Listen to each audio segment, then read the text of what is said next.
Hey, show me where you work. I involuntarily looked at her face in surprise. Lauren, whom I had reunited with at our reunion after 18 years, was making an unreasonable demand with her usual haughty and arrogant attitude. Why? As I timidly asked for the reason, she suddenly changed her tone and began to emphasize her words while making her case. I want to see with my own eyes what kind of lowly company a high school dropout like you works at. Reluctantly, I took her to a certain company, trying to calm her hysterical outburst. However, the place was a far cry from the lowly workplace she had imagined. It was a major corporation, publicly traded. Moreover, the person who appeared for the meeting was her husband Kevin, whom she always bragged about. Why are you here? My name is Jason. How's the new rock? Do you like it? While looking into the aquarium, I talked to my pet turtle, whom I affectionately call Buddy. As the proverb cranes live 1,000 years, turtles 10,000 years suggests, green turtles actually live longer than other animals, with an average lifespan of about 40 years. When I started to get bored of living alone, I suddenly felt an urge to buy a pet and headed to a nearby pet shop. But somehow, none of the dogs or cats in the showcase appealed to me. Naturally, taking care of a living creature comes with responsibility. Having never owned a dog or cat before, I got cold feet that day and left the store without making up my mind. However, the thought still lingered when I got home. When I visited the store again later, a sign that wasn't there before caught my eye: green turtles now in stock. Excuse me, what's this? When I asked a young female staff member nearby, she led me to a tank where several green turtles were swimming. Its dark green shell, jet black body, and large eyes. I was completely captivated by its efforts to climb the rocks with its sharp claws, and before I knew it, I had brought home a green turtle along with a complete turtle care set. It's been 3 years since then. At least, I'll have another 37 years with this little guy. After setting the food timer and checking the oxygen level and water temperature, I head to work. My commute isn't by train, but by road bike. It's both a hobby and a way to combat the belly fat that started to bother me after turning 30. Long before the trend of morning activities took off, I've always cherished the morning hours the most in my day. It's said that people's concentration and thinking abilities are at their peak in the morning. Riding my road bike from New York's Central Street for over an hour clears my mind, and I might even come up with ideas for the next product release. In fact, our main product, the Micro Pro Mini Projector, was inspired by something I thought of during my commute. While waiting at a traffic light, the sweet scent of osmanthus drifts over. It's that time of the year again. The weekend is likely to be perfect for outings. If the weather is good, I'll take Buddy for a walk in the nearby park. Lost in these pleasant thoughts, I was suddenly approached by a woman waiting to cross the street. "Hey, Jason." Turning around, I saw Lauren, a classmate from middle school, pointing at me in surprise. Lauren, who was one of the most beautiful girls in our class, if not our entire grade, still had a stunning, eye-catching beauty, now enhanced by the subtle allure of being 33 years old, seemingly aware she belonged in the bustling streets of New York. "It's funny. What, are you a delivery guy?" I couldn't quite grasp what she found amusing, but I assumed she meant it's funny running into you here, interpreting it in my own way. She seemed to have mistaken me, pedaling my road bike, for a delivery rider. "Sort of. What about you, Lauren?" She flashed an unnaturally white smile. "I have a photo shoot this morning, but more importantly, you're going to the reunion this weekend, right?" "Oh, right. I have completely forgotten about that." I remembered a postcard I had left at the entrance of my house. This weekend marks the 18-year reunion of my middle school class. The venue, if I recall correctly, is an Italian restaurant in Somerville. I'm planning to attend. As the traffic light looked like it was about to change, I replied briefly, make sure you come," she said in her usual high-handed manner. She hadn't changed a bit from those days, a stunning beauty with a flawless face and figure, but honestly, not my type. I had seen many of my male friends in middle school get heartbroken by Lauren. Some were bluntly rejected and completely crushed, while others thought they were in a relationship with her, only to find out they were just being strung along. Who knows how many guys cried over her misleading behavior and cunningness. Of course, it wasn't just the boys. There were numerous couples who broke up simply because the boy had fallen for Lauren. Middle schoolers are in the sensitive period of adolescence. Once a conflict between boys and girls starts, rumors spread quickly in the confined school environment. Some girls were openly hostile towards Lauren, but she just ignored them, as if nothing mattered. At the young age of 15, her audacity and brazenness were unparalleled, almost commanding respect. She carried herself as if the world revolved around her, a divine air to her demeanor. With her beauty and calculated behavior, she was like a bewitching witch at the top of the school hierarchy, manipulating those around her at will. On the other hand, back then, I was just an average middle school boy, more interested in club activities and video games than dating girls.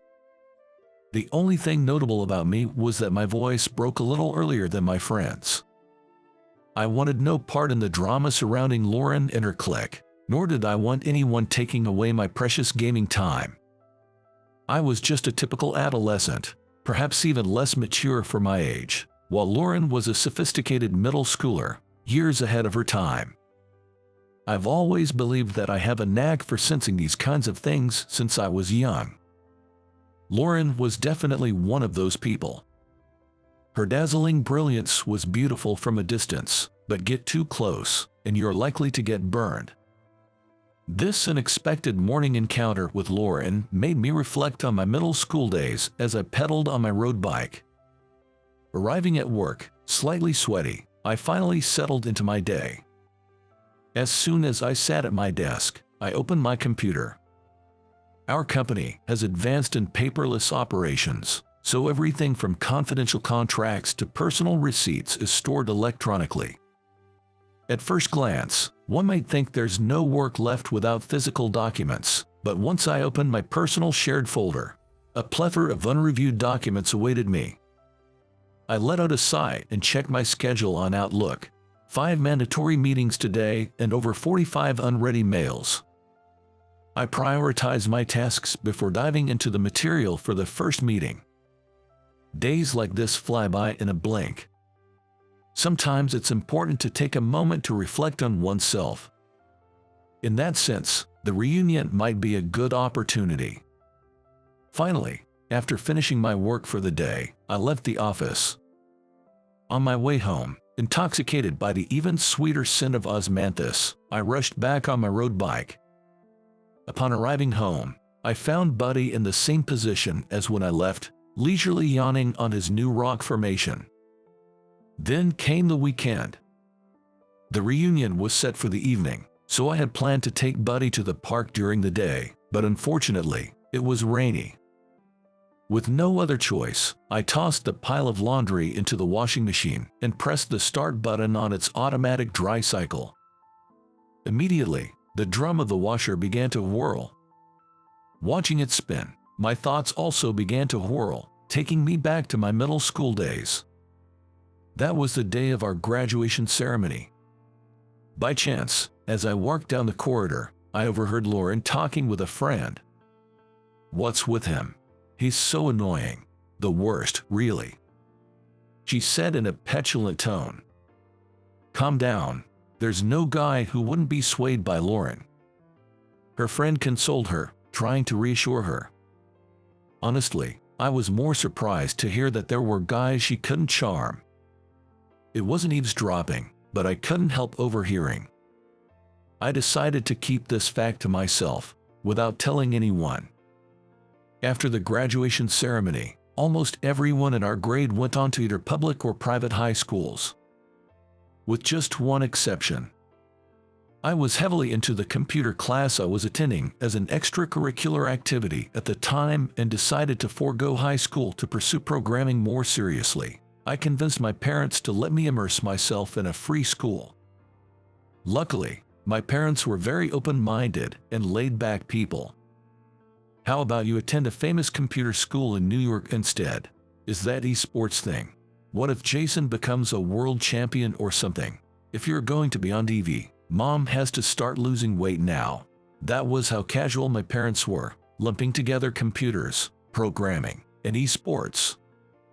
Normally, if one parent is lenient, the other tends to be strict. But both of my parents were optimistic, perhaps because they had me at a young age. They saw me not going to high school as a humorous son trying to accomplish something different and unconventional.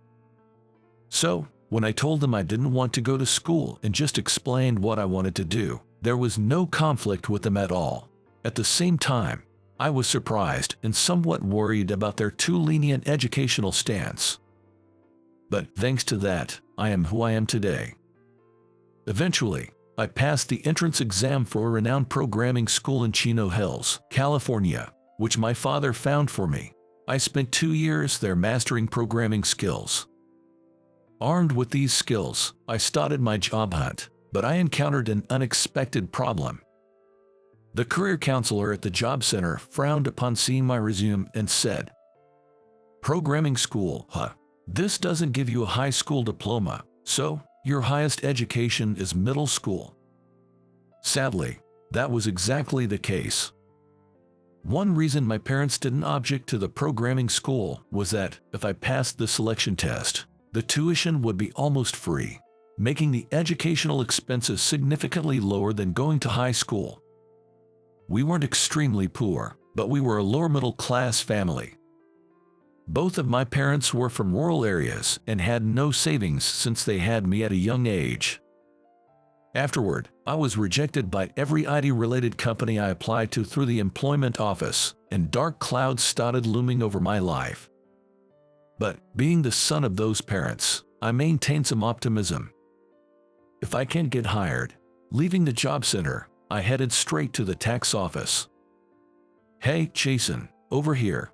At the reunion, as I wandered around the large venue with a beer in hand from the entrance staff, my best friend Mark spotted me and beckoned me over. "You didn't come last time, right? Good you could make it today." I have completely forgotten, but there was a reunion when we were 25. I think I missed it due to the flu or something. Actually, I ran into Lauren yesterday by chance. Hearing that, Mark was surprised. "Wow, Lauren's a super popular model now. We were in the same high school, you know. She was already doing reader modeling and appearing in magazines back then. Look, that crowd over there is definitely around Lauren." Mark pointed across the room while holding his beer. Looking where he pointed, there was indeed a crowd, and Lauren was at the center, as expected. She radiated the aura of a leading lady, as if the reunion was held just for her. Noticing our gaze, Lauren smiled brightly. While gently dismissing the classmates talking to her with a wave of her hand, she confidently walked over to us, unaffected by her slender high heels. "So, you were already here. Long time no see, Mark." Mark seemed flustered when Lauren suddenly looked his way. Yeah, you're still as beautiful as ever." Right, I had forgotten, but Mark used to have a crush on Lauren. But back then, he was too shy to confess his feelings, unlike the other boys. If I remember correctly, the number of times he initiated a conversation with her could be counted on one hand. After we exchanged brief greetings, Lauren ostentatiously showed off her left ring finger. The ring was adorned with what appeared to be a large, sparkling diamond. I actually got married. We were both 33 years old. Somewhere in my heart, I had thought that Lauren might never marry. "Really? That's great. Congratulations." The old Mark probably would have hidden away and sulked after hearing that. It's only natural that he's grown up, and I found myself oddly impressed, almost like a parent would be. I'm going to grab some food. Maybe Mark still hadn't fully matured. Unable to endure the situation any longer, he left us to head towards the catering area. My husband works at Microtech Inc., Lauren boasted. Microtech Corporation is a recently listed company, gaining so much attention that it was even featured in the financial magazine quarterly reports. So, that's where Lauren's husband works. What kind of work does he do? Which department? Lauren seemed taken aback, not expecting me to inquire so deeply about her husband. She paused, looking like a pigeon shot with a pellet gun, but soon raised her chin and bragged confidently. He's involved in creating the MicroPro. I think it's the product development division. He's a manager, so he's on the fast track to success. Hearing this, something clicked in my mind. A certain person came to mind. Suddenly, the MC jumped onto the makeshift stage at the front of the venue and grabbed the microphone. Okay, let's start the much-awaited bingo game. Please get your bingo cards ready, which were distributed at the reception. And yes, we have prizes. Someone whistled loudly, amping up the excitement in the room. From somewhere, a long table on casters was wheeled in from the back. On top of the table were what appeared to be prizes, home appliances, gaming consoles, theme park tickets, and branded wallets. The lineup was surprisingly luxurious for a mere reunion event. No wonder the participation fee was high. The invitation card had mentioned that an Italian restaurant in Somerville was rented out for the event. Even considering the venue cost, a participation fee of $100 seemed like a rip-off, but seeing the prizes, it felt somewhat justified. The venue lights dimmed for the bingo game, spotlighting the host on stage. I later learned that one of the organizing members worked in stage technology, so the professional lighting was borrowed for free from their workplace. The first number is 24, announced the DJ, holding up a small ball with a number. Another organizer quickly wrote 24 on a whiteboard set up nearby. With the audience lights dimmed, the only way to see the faces of those around us was by the light spilling from the stage. Lauren, still next to me, whispered just loud enough for me to hear. Hey, how about we make a bet? I turned to her, puzzled. Her gaze remained fixed on the DJ on the stage. Whoever gets bingo first wins. I couldn't understand why she was challenging me to such a childish game. If I win, show me where you work. Her sudden demand caught me off guard. Why? And the next number is 81. Maybe we'll see some reaches soon. The entire venue was getting into the spirit. Soon, someone nearby shouted, "Reach." Lauren then suddenly turned to face me. Although her face was hard to see due to the stage lights, her eyes were cold and sharper than I'd ever seen. I want to see where a high school dropout like you works. For a moment, the air between us turned icy. What's her deal? I never liked Lauren, not even back in middle school, and we weren't particularly close. If anything, I had kept my distance to avoid trouble. Yet now, for some reason, she seemed intent on involving me. Soon after, someone finally yelled, "Bingo!" The venue erupted into applause. The lights suddenly brightened, allowing us to finally see each other clearly. Prizes are going fast, everyone. The next number is 7. Hearing this, Lauren smirked. Lucky number 7, I win. Remember our bet.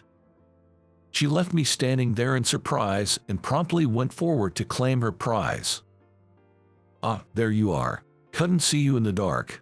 Mark, who had disappeared earlier, found me and started chatting again.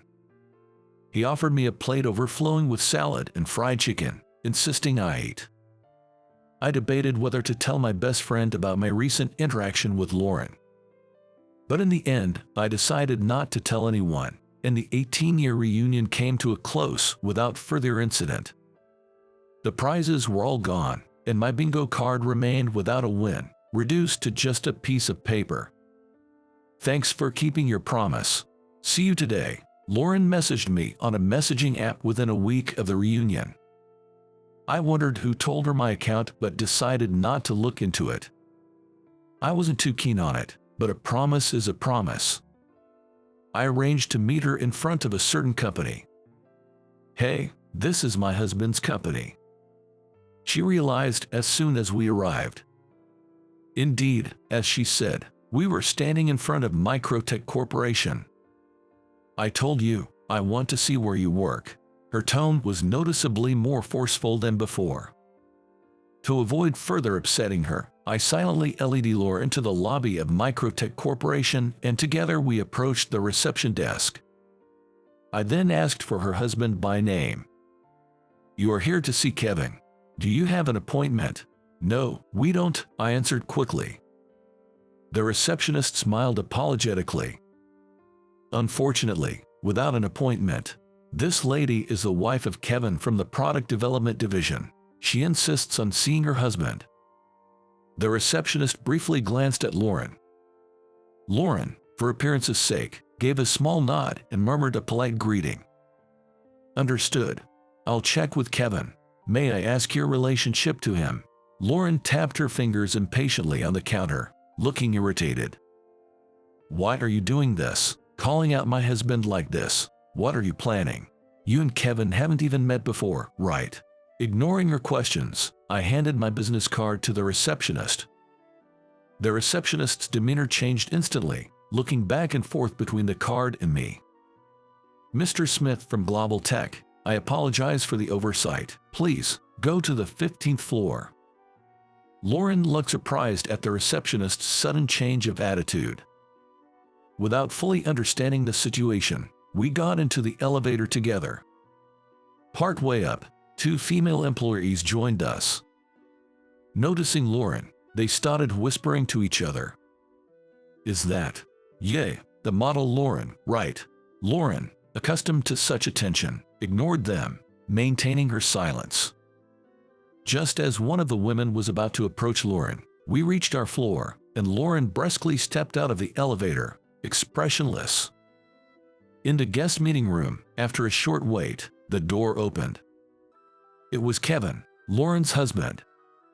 Lauren, why are you here, Mr. Smith? What brings you here suddenly? Is there an issue with our products? He seemed more concerned about why I was there than about his wife's unexpected appearance. I'm sorry for barging in unannounced. Lauren, a former classmate, was curious about what her husband does, so I brought her here. I explained, showing respect. President Smith and his wife were classmates. I had no idea. I don't know the circumstances, but it seems my wife has caused some trouble. I'm truly sorry for that. Seeing the two men apologizing to each other, Lauren appeared awkward and embarrassed. Jason, I wanted to see what kind of lowly place a junior high school dropout like you worked at, so why did you bring me here? Lauren asked me this question hesitantly, her eyes filled with suspicion. It seemed like the right time to reveal the truth. After graduating from middle school, I had dropped out of high school to attend a programming school. Once I had a reasonable grasp of computer-related knowledge, I started looking for a job. However, no IT company was willing to hire me, given my junior high education. After much deliberation, I decided to register my own business at the tax office. As a self-employed individual, I began taking on small retail tasks for computer peripherals and simple programming projects. Gradually, my business expanded, and I launched my own original e-commerce site. Initially, it was just small computer parts, but eventually, I started dealing in other electronics. Now, my company, Global Tech Inc., where I serve as CEO, has grown into a major e-commerce site dealing in various gadgets, catering to both professionals and amateurs. Our main products are computers, tablets, cell phones, and projectors. Microtech Corporation, where we currently stood, manufactured the compact projector, MicroPro, which was our concept and exclusively sold on our website. Simply put, Microtech was a subcontractor for Global Tech Inc. But recently, the dynamics were changing. Listen, Lauren, the man you're looking at, your former classmate, is now the president of a company with an annual turnover of $30 billion. Moreover, it's been decided that Microtech will be merged with Global Tech through an M&A. In other words, this place is also his workplace. If you don't want to ruin your marital relationship, you better take back what you said earlier and apologize to him right now. Chided by her husband, Lauren looked up at me with a miserable expression. But she wasn't the type to easily change her attitude. You've always been the worst, but now you're even worse. Instead of apologizing, she glared at me with an even sharper look. Hey, she muttered, seemingly indifferent to the state of her marriage. Feeling uncomfortable, she swiftly opened the conference room door and left alone. Kevin, looking astonished at my reaction, muttered, I apologize for any inconvenience. Please forgive her on my behalf. He then seemed to remember something suddenly. Lauren once told me when she was drunk that she never lets any man she targets get away. She was confident that every man would fall for her. But she mentioned there was one person who never paid her any attention. Could that have been you? His question made me recall the incident at our middle school graduation. Nobody can resist Lauren, so that was about me. But knowing this fact now didn't change how I felt. I didn't understand why Lauren had developed feelings for me, and frankly, I didn't think it was necessary to know. Her kind of temperament, playing with men while juggling several at a time, was not what I liked. My disinterest must have been apparent because Kevin gave a resigned smile. You just made a face that shows you have no interest in my wife. Lauren isn't a villain. It's like those kindergarten boys who tease the girls they like. Perhaps Lauren harbored similar feelings towards you. She wanted to prove how happy she is now, making you regret not paying attention to her. I see.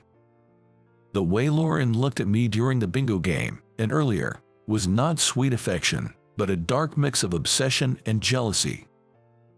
It's an overcomplicated situation. It made me feel somewhat disheartened, but perhaps Kevin felt the same way. In a sense, being married to her, he might be suffering more.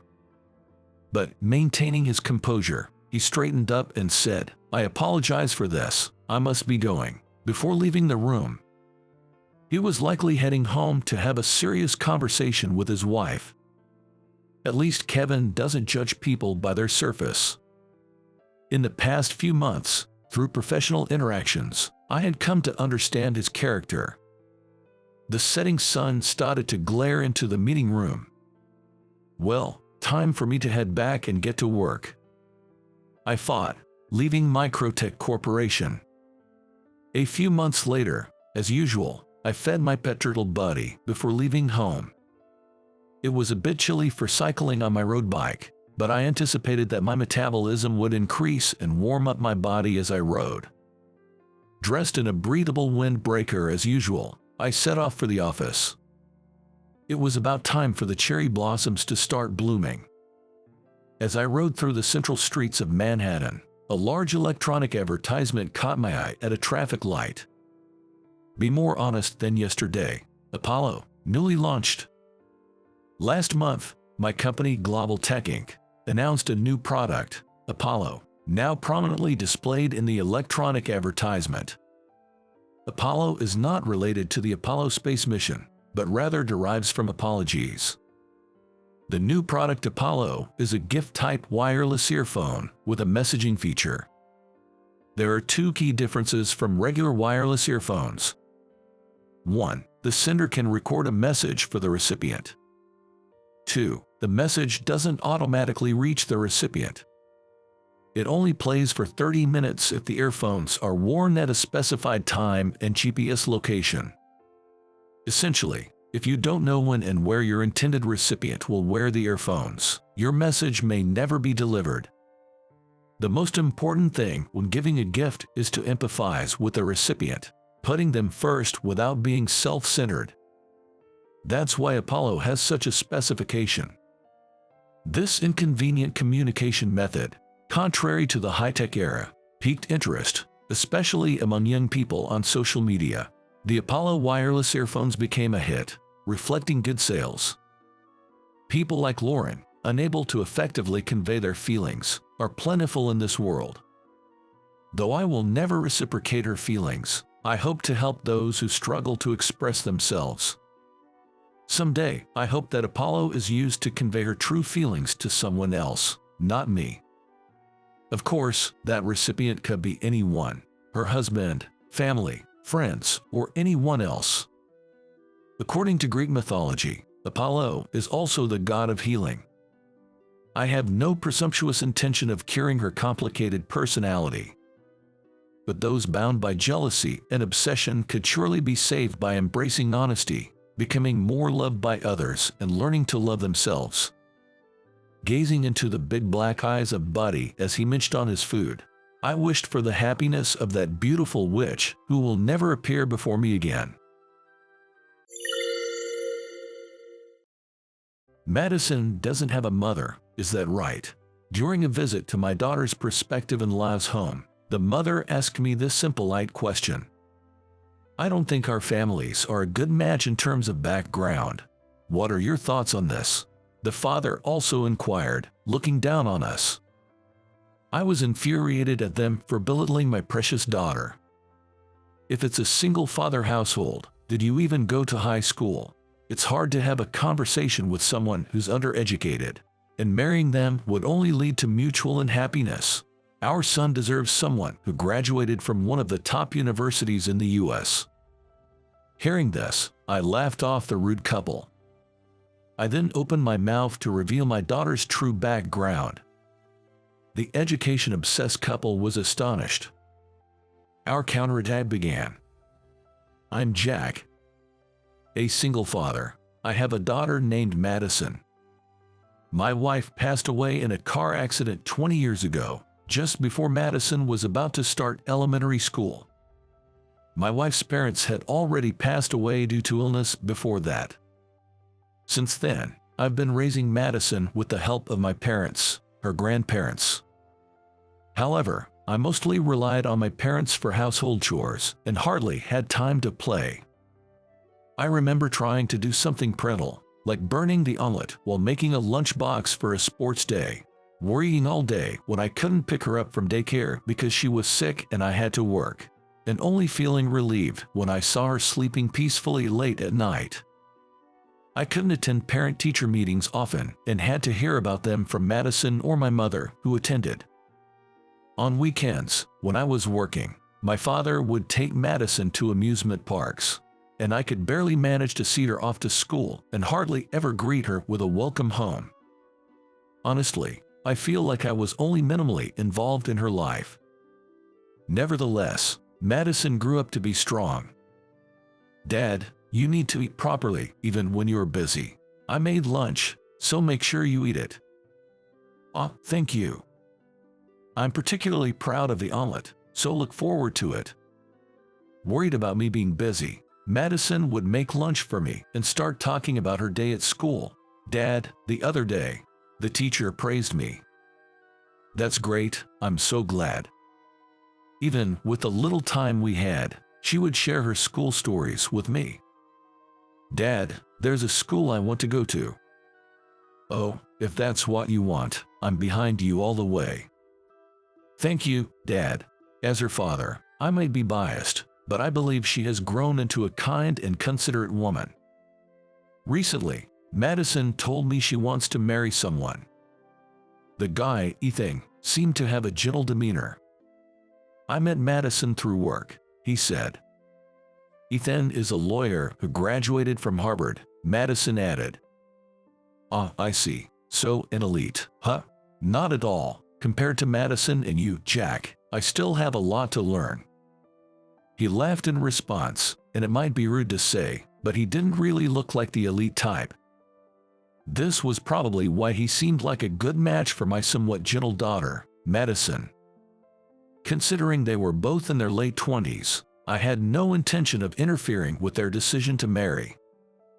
However, watching him smile tenderly at Madison, I could tell he would genuinely cherish her. I felt confident that Ethan would take good care of Madison. Please take care of Madison for me, Ethan. Yes, I will definitely make her happy. It's not just about making her happy, but about being happy together. Yes, looking forward to our future, Ethan. Me too, Madison.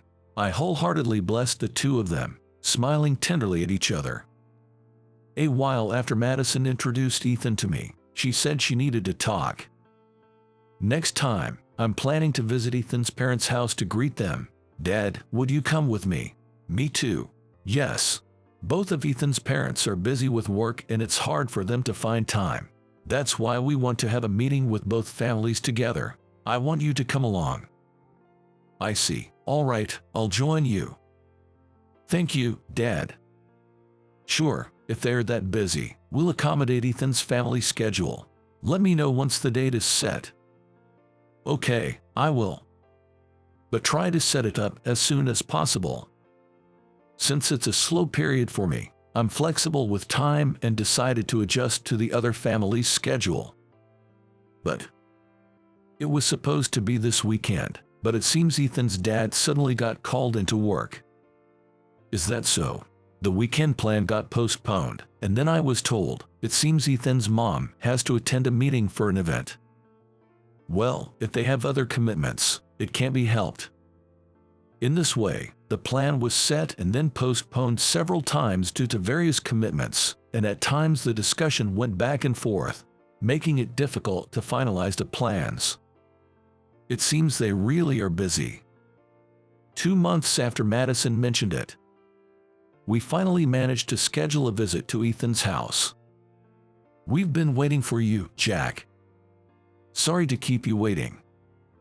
Not at all. It's our fault for postponing it for so long. Sorry about that. No, it's fine. Please, come this way. Ethan led us through a magnificent gate. Looking at Madison beside me, I could see she was nervous. I was aware that I had the same look on my face. Ethan's family home was a large traditional house. The garden was spacious and well kept, with colorful carps swimming in the pond. The roof tiles gleamed black, and the large entrance was spotless. It was a very impressive house. We were then led into a large guest room. A painting hung on the wall, and beautiful flower arrangements were placed in expensive-looking vases. It was clear that this was a house with a distinguished history. In the center of the guest room sat a well-dressed man and woman, presumably Ethan's parents. The father, dressed in formal attire, sat with his arms crossed. He looked at us steadfastly, making no move to get up. "Welcome to our home." The mother, while smiling and appearing friendly, gave the impression that her eyes were not smiling.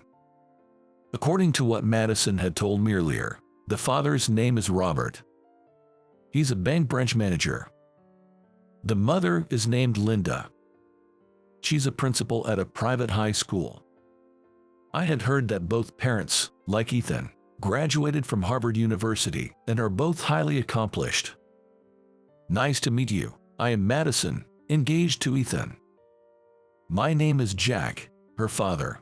Thank you for taking the time for our daughter today. I am Ethan's father, Robert. I'm Linda, the mother. Please take the seats. We sat on the chairs and greeted them. After they introduced themselves, we sat down on the chairs they offered. Please have some coffee. Thank you, I replied. Linda served the coffee and then returned to her seat next to Robert. Thank you for coming all this way today. The meeting, which began on a seemingly cordial note, felt more complicated as I noticed Linda's smiling eyes and Robert's seemingly condescending gaze. Today is a good day for this. Yes, indeed, we're lucky with the weather. As we chatted about the weather and other light topics, Linda suddenly asked Madison an intrusive question. I heard your mother isn't with you. Is that right? Mom, that's so rude to ask out of the blue. What's wrong with that? It's a fact, isn't it? Yes, well, Ethan tried to reprimand Linda, but she seemed unconcerned. I couldn't help but give a wry smile at the situation. Excuse my asking, but how old were you when she passed away? Well, Madison lost her mother in a car accident just before starting elementary school. Mom, that's really inappropriate. Who took care of the household chores then? Surely not you. No, my parents helped out, especially my mother. She did most of the housework. It must have been difficult without a female figure in the house. No, it wasn't like that. Mom, Linda's rapid-fire questions started to irk me. Without a mother, who would have taught you about household chores, especially cooking? My mother took care of the household and taught Madison various things in my and my wife's stead. Due to this, Madison became very skilled at housework. She is especially good at cooking, and her specialty, the omelet, is exquisite. That's right, Madison's house is always clean, and I love her omelet, added Ethan. But still, I tried to explain before Linda could continue, but she seemed unconvinced. I worried about the difficulties Madison might face with her as a mother-in-law. I don't think our families are quite a match in terms of background. What are your thoughts on this? Just as I was contemplating this, Robert, who had been silent until then, spoke up. His question took me by surprise. Dad, what are you talking about? What do you mean by that? Our family has a long and distinguished lineage. Linda began to explain, supplementing Robert's statement. Our ancestors include politicians and bureaucrats. I see. Of course, not only Ethan, but all his siblings have attended or are attending Harvard University. He's also making a name for himself as a lawyer. Yes, I'm aware of that. It's not just Ethan. His siblings have also graduated from or are currently studying at Harvard University. Mom, what's your point? Educational background doesn't matter. It does matter. Our family is a lineage of elites, all from Harvard University. The thought of Ethan marrying someone without a mother raises concerns about her upbringing and education. That's outrageous, Mom. In other words, they implied Madison wasn't suitable for their family. Realizing this, my anger began to rise.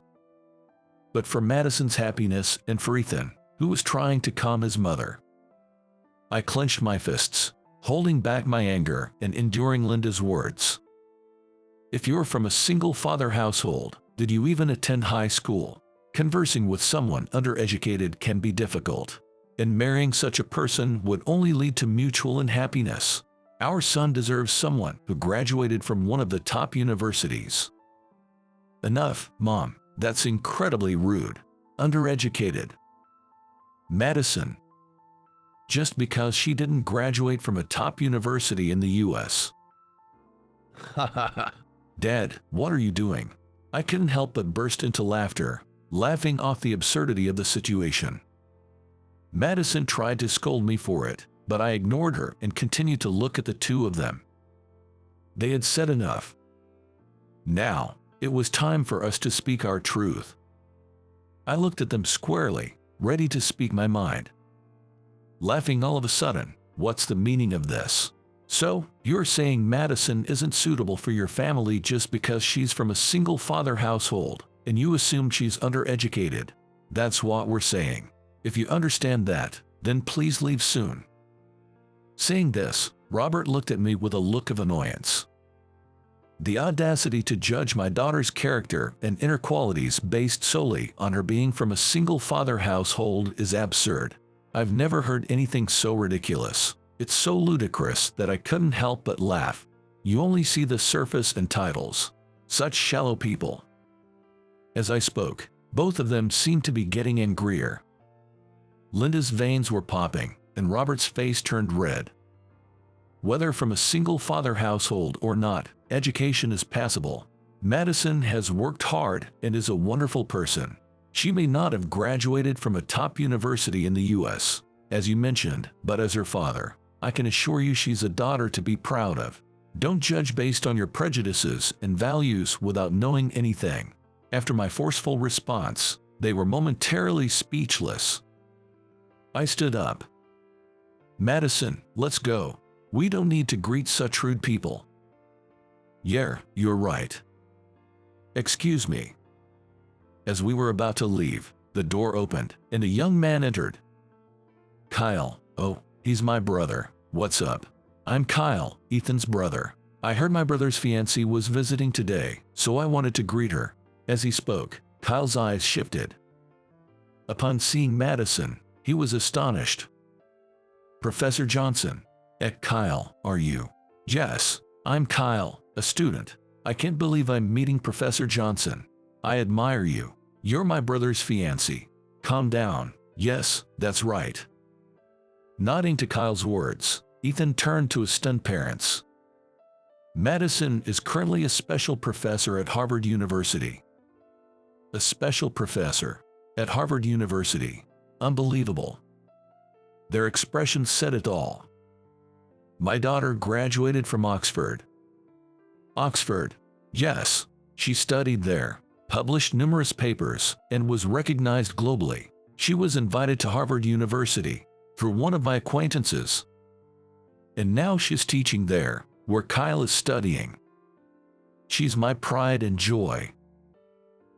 But even if she graduated from one of the world's top universities, she's not from a top university in the US. Is that not good enough for you?" I looked down on their stunned faces. "Despite being from a single-father household, she's from Oxford. You never change, do you?" Then, Ethan stood up with an exasperated expression. "You've always been prejudiced, interfering in my social life.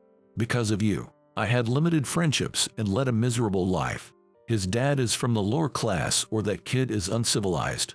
I couldn't make friends or create memories because of you." Ethan vented his frustrations to his parents. "Madison is the only person I chose to marry. If you refuse our marriage because of your vanity and outdated family traditions, so be it. I'll join Madison's family and cut ties with this house." "Ethan, how could you say such a thing? Let's go, Jack." "Madison." Ethan gently took Madison's hand and helped her up, then nudged me towards the door. Following his lead, we left the house. "I'm truly sorry for the way my parents acted."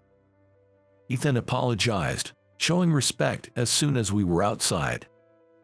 "Ethan, I was naive to think they'd accept the person I chose, no matter what. I thought they'd come around, thinking it was for my benefit." "You think differently, don't you?" "Of course, I want to marry Madison, regardless of education or job. I can't see myself understanding my parents' perspective." Ethan looked up at Madison as he spoke. "Still, my feelings for Madison haven't changed. I want you to know that." "Yes, of course." Madison responded by taking Ethan's hand. Seeing them together, I felt reassured. I smiled, watching the two of them, confident they would be all right. "Jack," Ethan addressed me. "It's all right. You tried to stop your parents. I still trust you with Madison." "Thank you. Well, I actually have something to discuss. Let's talk about it at home," I suggested. "Yes, sometime after that meeting." "Sorry to disturb you, President Johnson." "What is it?" "There are visitors requesting to see you, President Johnson." While working, I suddenly had visitors. "Visitors? Who?" "Robert and Linda," my assistant informed me. "All right, please show them to the reception room." "Understood." It seemed Ethan's parents had come. Hearing their names, I directed them to the reception room. When I arrived, they were sitting uneasily on the sofa, unlike their poised demeanor during our last encounter. "Here's the coffee," said my assistant. Thank you." After my assistant left, Robert started speaking. "We're terribly sorry about the other day." As the doors of the reception room closed, Robert began to speak. "We're truly sorry for what happened. We didn't know Madison's father runs such a large company. They were unaware of my position, and Ethan hadn't told them. No, they probably hadn't listened to him. I am the CEO of a company. It was busy expanding and dealing with troubles when Madison was young, but now it's stable. Thanks to our efforts, we've gained a global market share. Our company has employees from top universities, including Harvard University, contributing significantly. Although I didn't graduate from Harvard University myself, I'm proud of my education from Yale University. But Madison surpassed me in every way. Her eagerness to learn sometimes astounded even me. Running a company, especially during busy periods, often left me with little time. However, I always made the most of the time I had with Madison. Dad, yes, I want to have extra lessons in maths. All right, I'll find you a good teacher. And there's more I want to study. What would that be? Whenever Madison expressed a desire to learn something, I made sure to provide her with the necessary resources.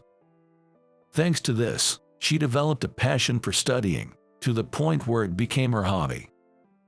Aren't you interested in fashion or popular things, Madison? Well, I guess not right now. Don't you want the latest popular drink or something? Not really. I'd rather read research papers.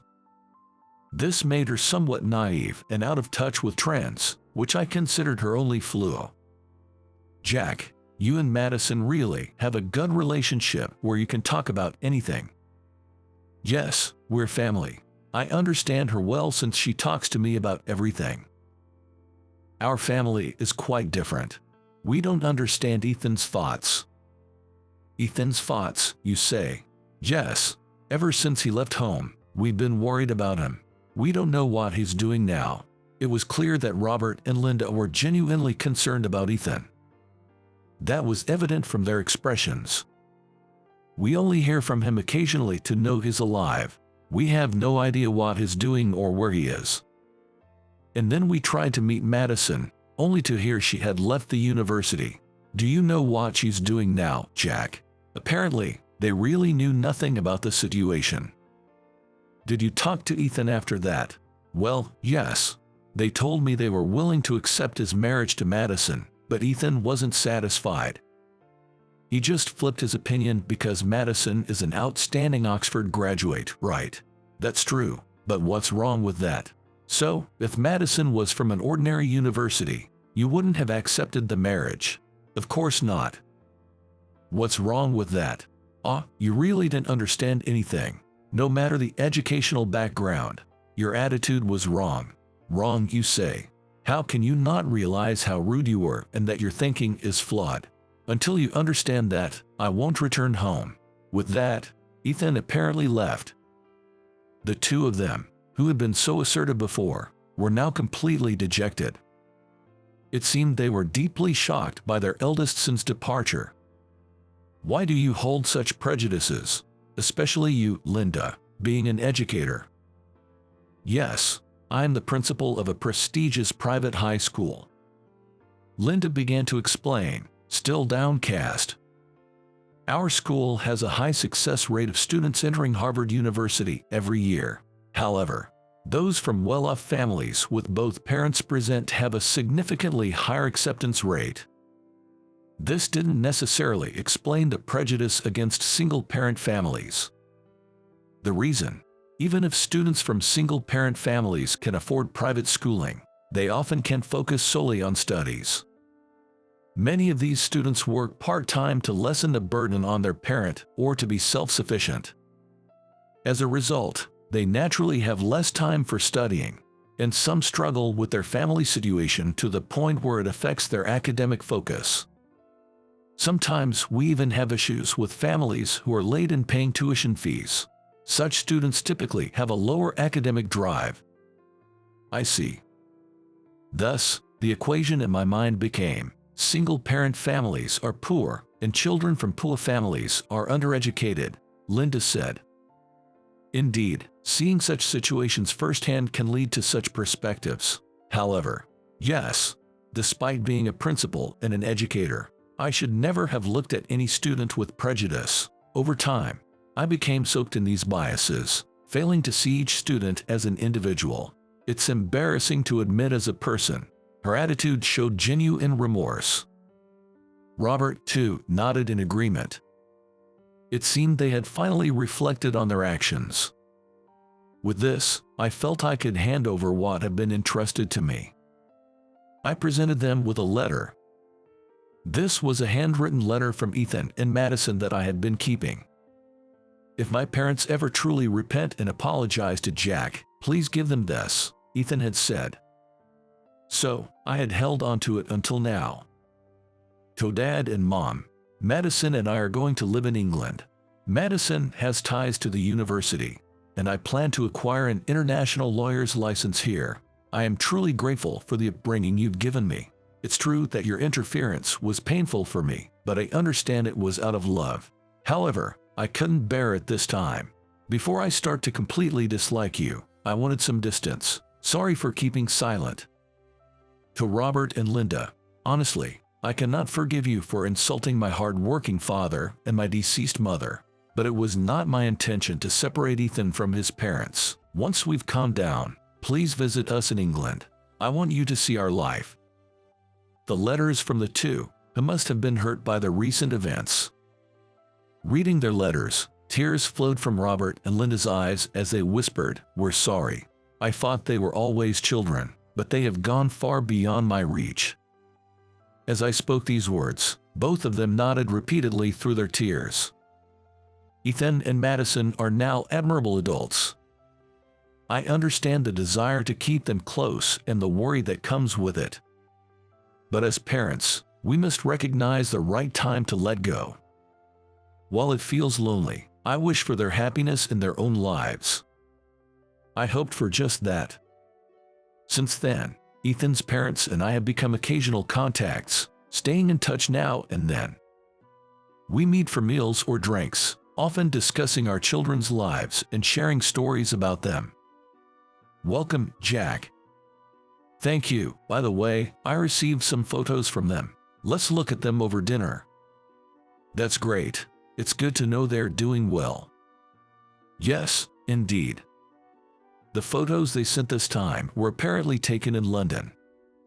London, I'm looking forward to seeing them. These moments have become very enjoyable for me. Naturally, I feel a sense of loneliness thinking about my dear daughter, who has ventured overseas. By the way, I spoke with Ethan on the phone recently. Oh, it was awkward at first, but when I expressed my desire to hear about his life, he opened up and shared many things. That's wonderful. Yes, previously, I would have just imposed my views without listening to him. I've come to realize that being a good human being doesn't necessarily correlate with educational background. You've changed, haven't you? Yes, I've learned much from my own son. Linda smiled gently at Robert's laughter.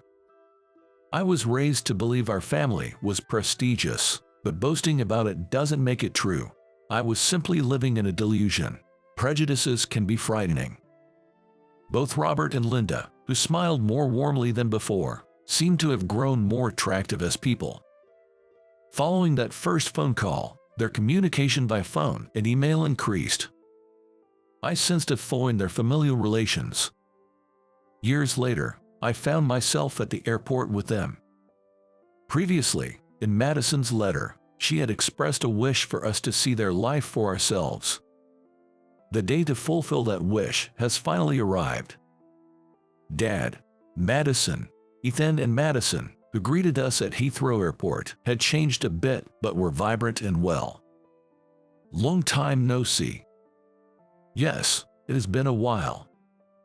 You look well. Ethan and his parents, unlike us, seemed a bit awkward in their conversation. Let's go to our house, Madison suggested, and we all agreed to visit Ethan and Madison's home. Well, everything is so neat. Yes, of course. As we were shown around the house, we came across a room that caught our attention. Is this a baby crib? And baby toys? Could it be? Yes, actually.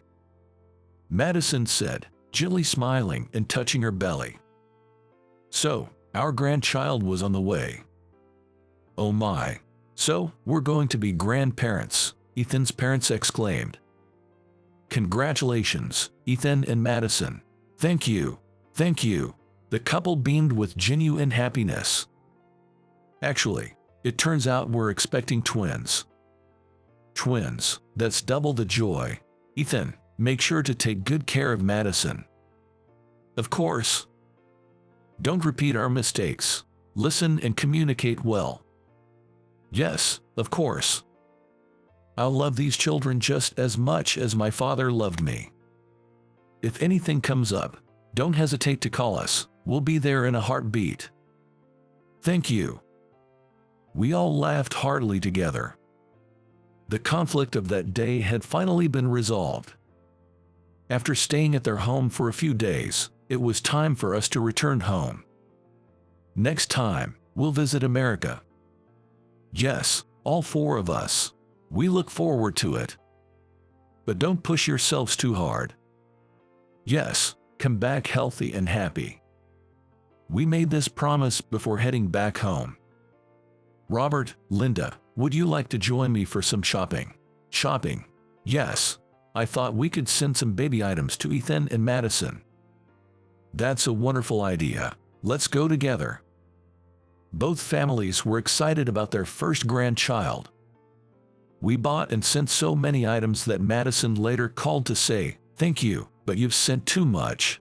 Years later, the three of us prepared to welcome the family of four. Having prejudices on various matters isn't uncommon in life. However, misconceptions can often obscure the truth. So, before acting on them, I hope people will pause and reflect. It's essential not to judge hastily based on misconceptions or prejudices, but to strive to see the essence of things. That's what I've come to believe.